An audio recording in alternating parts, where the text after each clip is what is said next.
baseline, turn that shit on.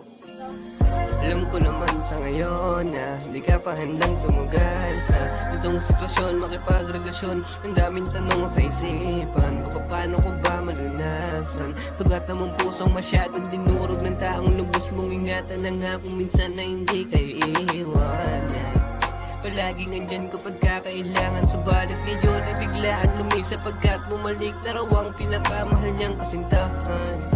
Ngayon ay paano ka na? Nandito lamang ako, hindi mo ba ako nahalata na? Handa ka tulungan bumangon mula sa iyong pagkadapa. Handang gawin ang lahat para lamang ikay sumaya. Huwag mag-alala magmula sa ngayon na hindi ka na muli pa na mag-iisa, sapagkat ako ay totoong napaibig sa'yo, kaya wala ka nang dapat ipangan mo pa.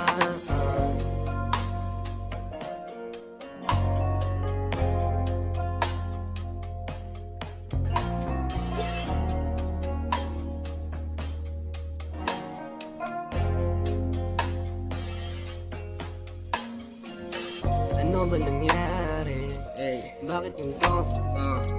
Aking natamo ng iba ang takbo, tilang lahat lumabot biglang gumalo.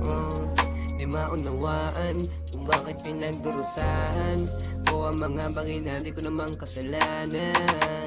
Ano ba kailangan ko nang gawin para lamang ako'y mahalin? Pwede bang tapatin na naman ang sagot? Ako'y tatanggapin, pati harapin. Sana lamang ako ay palarin na ang tulad mo'y mapasakin. Pangakong hindi sasayangin pagmamahal mong iaalay sa akin. Pangakong hindi sasayangin pagmamahal mong iaalay sa akin. Sa iyong pagdating nabaling bigla ng iba, pati simoy ng hangin. Tila bituin sa kalangitan na kay tagal ko na rin nadalangin. Kailan kaya yung pagkakataon kahit di pa ngayon na ika'y mapasakin?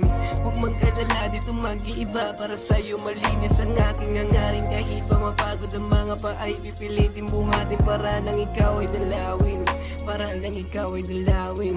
Kahit pa mapagod ang mga paay pipilitin buhatin para lang ikaw ay dalawin.